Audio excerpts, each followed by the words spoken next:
안녕하세요. 평화를 사랑하는 세계인으로 문선명 총재님 자서전입니다. 오늘은 24쪽에서 28쪽까지 분독하겠습니다. 제목은 모든 이의 친구가 되어입니다. 나는 마음에 정한 것이 있으면 당장 실행에 옮겨야지. 그렇지 못하면 잠을 못 잤습니다. 어쩔 수 없이 날이 밝기를 기다려야 되면 밤새도록 잠도 못 자고 담벼락을 긁어댔습니다.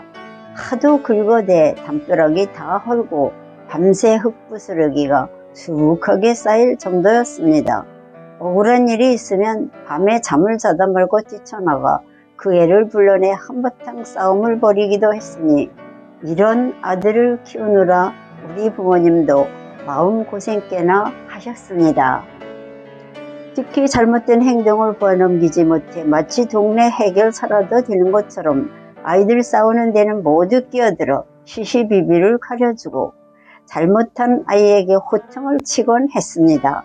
한 번은 동네에서 제멋대로 횡포를 부리는 아이의 할아버지를 찾아가 할아버지, 대개손자가 이러이러한 잘못을 했으니 단속 좀 해주세요 라고 당차게 충고를 한 적도 있었습니다.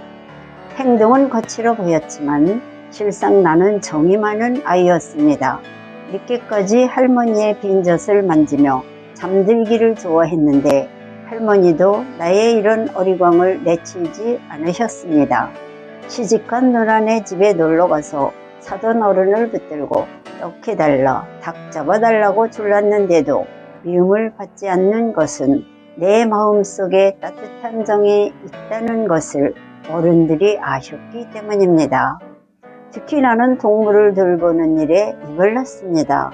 집 앞 나무에 둥지를 튼 새들이 물을 먹을 수 있도록 웅덩이도 만들어주고 곳간에서 좁쌀을 가져와 마당에 후를 뿌려주기도 했습니다. 처음에는 사람이 접근하면 도망가던 새들도 밥 주는 사람이 사랑을 주는 사람이란 걸 알아봤는지 언젠가부터는 나를 보고도 도망가지 않았습니다. 한 번은 물고기를 길러볼 요량으로 고기를 잡아다 웅덩이에 넣어주었습니다.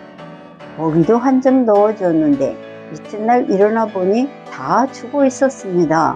잘 키우고 싶었는데 힘없이 물에 떠오른 모습을 보니 얼마나 기가 막힌지 온종일 울은 적도 있습니다. 아버지는 양봉을 수백 통이나 하셨습니다. 커다란 벌통에 벌집의 기초가 되는 원판 소초를 촘촘히 박아 놓으면 거기에 벌들이 밀을 물어다가 둥지를 뚫고 꿀을 저장합니다. 호기심 많던 나는 벌들이 집 짓는 것을 구경하려고 벌통 한가운데 얼굴을 들이밀었다가 벌들에 쏘여 얼굴이 맥방석만하게 부풀어 오른 적도 있습니다. 벌통의 원판을 제멋대로 빼돌려 크게 야단을 맞은 일도 있었습니다. 벌이 집을 다 지으면 아버지는 원판을 모아 켜켜이 쌓아두는데 그 원판에는 벌들이 만들어 놓은 밀랍이 묻어 있어 기름 대신 불을 켤 수도 있었습니다. 그런데 내가 그 비싼 원판을 웬가당댕가당 짓이겨서는 석유가 없어 불을 못 켜는 집에 촛불이라도 켜라며 나눠준 것입니다. 그렇게 제멋대로 인심을 쓰다가 아버지한테 정말로 혼쭐이 났습니다. 12살 때 일이었습니다. 그때는 마땅히 놀이라 할 만한 게 없어 기껏해야 유시나 장기 아니면 투전이 전부였습니다. 나는 여럿이 어울려 노는 것을 좋아하여 낮에는 윷놀이나 연날리기 등을 하고 저녁에는 동네 투전판을 들락거렸습니다. 한 판에 120원을 따는 것이었는데 원만 하면 3판이면 땄습니다. 섣달 금음날이나 정월 보름날은 투전판의 전성기였습니다. 그런 날이면 순사가 와서 보고도 잡아가지 않았습니다. 나는 어른들의 투전판이 벌어지는 곳에 가서 한숨 자고 새벽에 딱 3판만 뛰어들었습니다. 그렇게 딴 돈으로 조청을 2채 사다가 너도 먹고 물러가라, 너도 먹고 물러가라 하면서 동네 아이들에게 나누어 주었습니다. 절대 그 돈을 나를 위해 쓰거나 나쁜 짓을 하는 데 쓰지 않았습니다. 매부들이 집에 오면 지갑에 든 돈을 마음대로 꺼내 썼습니다. 그래도 좋다고 미리 허락을 받았기 때문입니다.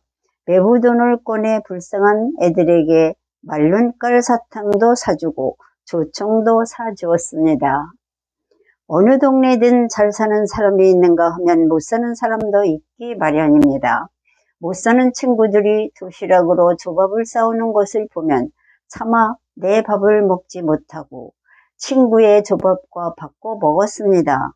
나는 잘 살고 드센 집 아이들보다는 어렵게 살고 밥을 못 먹는 아이와 더 친했고 무슨 짓을 해서라도 그 아이의 배고픔을 해결해주고 싶었습니다. 그게 바로 내가 제일 좋아하는 놀이였기 때문입니다. 어린 나이였지만 모든 사람의 친구, 아니 친구 그 이상으로 깊은 마음을 나누는 사람이 되어야겠다고 생각했습니다. 삼촌 중에 욕심 많은 이가 한 분 있었습니다. 동네 한복판에 삼촌네 참외밭이 있었는데 여름이면 달콤한 냄새 때문에 밭을 지나던 동네 아이들이 안달을 했습니다. 그런데도 삼촌은 길가에 원두막을 지키고 앉아 참외를 한 개도 나눠주지 않았습니다. 하루는 삼촌, 내가 언제 한번 참외를 원 없이 가져다 먹어도 되죠? 하고 물었습니다. 그러자 삼촌은 그럼 그러고 말고 하고 선선히 대답했습니다. 나는 참외 먹고 싶은 애들은 포대자루 하나씩 들고 밤 12시에 우리 집 앞으로 모여라 하고는 아이들을 불러 모았습니다. 그러고는 삼촌네 참외밭으로 몰려가서 너희들 마음대로 아무 걱정 말고 한 고랑씩 다 따라고 했습니다. 아이들은 환호성을 지르며 참외밭으로 뛰어들어가 순식간에 참외 몇 고랑을 모조리 따버렸습니다. 그날 밤 배고픈 동네 아이들은 쌀이밭에 앉아 참외를 배가 터지도록 먹었습니다. 이튿날 삼촌네는 난리가 났습니다. 벌집을 쑤셔놓은 듯한 삼촌 댁을 찾아갔더니 삼촌은 나를 보자마자 이놈 네가 한 짓이냐? 참외 농사를 헛수고로 만든 게 바로 내 놈이란 말이냐? 하며 펄펄 뛰셨습니다. 나는 삼촌이 뭐라고 야단을 쳐도 기죽지 않고 삼촌 원 없이 먹어도 된다고 하셨잖아요. 동네 아이들이 참외를 먹고 싶어하는 그 마음이 바로 내 마음이에요. 먹고 싶어하는 아이들한테 참외 한 그릇씩 나눠줘야겠어요? 절대로 안 줘야겠어요? 하고 따져 물었습니다. 그러자 화가 나서 펄펄 뛰던 삼촌도 그래 네가 옳다 하며 물러서고 말았습니다. 오늘은 여기까지 훈독했습니다. 경청해 주셔서 대단히 감사합니다.